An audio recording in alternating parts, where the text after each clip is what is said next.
Hi, it's your girl Sandra for Worspirations. Tomorrow is the day, April 7th, from 1 p.m. to 4 p.m. for Worspirations Gathering 2018. I'm hoping to see you in the place. We will start with prayer. We will have the word. We will have discussion, prayer again, food and fellowship, light refreshments. Our theme for this year is pressing in to shift up to manifest out. Our presenters are Lynette Patterson, Odessa Fowler, Sharon Bryant Polk, Jonita Ott, and I will end or conclude the matter with manifestation. We will be located at Global Studios at 8151 South Chicago Avenue. Come out and join us. We always have a good time and great fellowship. A word for today is taken from James, the 5th chapter, beginning with the 16th through the 18th verse. Most of us know this particular verse by heart. We know this verse as a verse about prayer. Good morning, Candace. I'm adding you in onto the camera. This is also a part of our team, Sister Evangelist, Sister Soldier, Candace Ott. And in the background of the team will be Sister Carla Howard Anderson. And also bringing up the youth end will be Kenyetta. We call her Kiki Ott. And our food will be served by Miss and the wonderful Felicia Reddick. Back to the word very briefly. It's Friday. The Bible tells us that we are to confess our faults one to another. And then it says that we are to pray for one another that we may be healed. We are suffering a lot of ills in our country and our land because prayer is not going forth for the healing of the soul, of the mind, and of the body. That scripture goes on to say, verse 16, the effectual fervent prayer of a righteous man availeth much. The next verse talks about a prophet Elias who prayed, and for the space of 3 years and 6 months it did not rain. He prayed again after that time, and rain was given unto the earth. Saints of the Most High God, people of God, Christians, we have more power than we realize. When we talk about pressing, there is a press that we must get in prayer. And I don't want to give too much of the prelude for tomorrow, but there is something that we need to do and that can change the very atmosphere, economy, and system that we live in. I hope you believe me. This man prayed, and for 3 years and 6 months, it did not rain.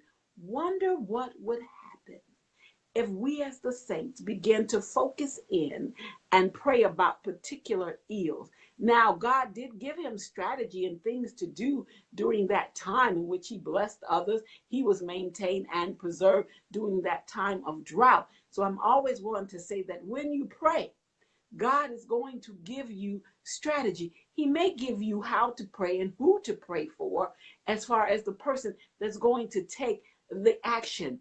Let's just back up for a minute. Black people, African American people had been praying for years, for centuries. They got out of slavery after prayer. But it took somebody, it took a Harriet Tubman, it took a Frederick Douglass, it took the Quakers to do action. But it was the prayers that motivated, that pushed, that made doors open for this to happen. And then we moved into the Jim Crow, the segregation. Again, the people of God, the Black people, began to pray, and God raised up various civil rights leaders. But the one that is most prominent was Dr. Martin Luther King Jr. And because of who he was, and he was a man of prayer, a spiritual man, he was able to change the very tide and the rules of America. And I just watched a little documentary about after Martin Luther King Jr. And what I saw was an unprecedented amount of drugs in our community. I saw an unprecedented amount of arrests and black on black crime in our community. I want you to think about that. That is a conspiracy from the very pit of hell. This is demonic in nature, that when we rise, there is some kind of pushback all the time. Look at, we have the first black president, pushback, pushback, pushback. We must get into effectual, fervent prayer that will cause the tide to turn.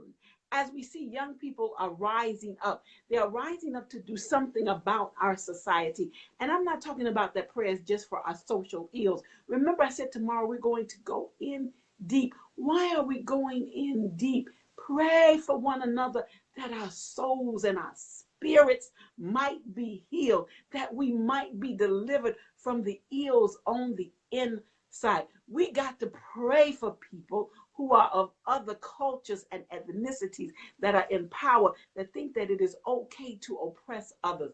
Now, I'm going to go into my conspiracy theory. These drugs were not put into the community because we were bringing them into the country. These guns were not put into the community because black people were bringing them into the country. These laws were not put into place so that more and more black men could be incarcerated for doing similar crimes that white men were doing, and they were not arrested. Y'all pray for me. This is because there are ills in society. We must walk into a place where we begin to call on the power of God so that he will raise up the right people, like he raised up judges in the Old Testament, like he raised up Martin Luther King in our time, to change the tide.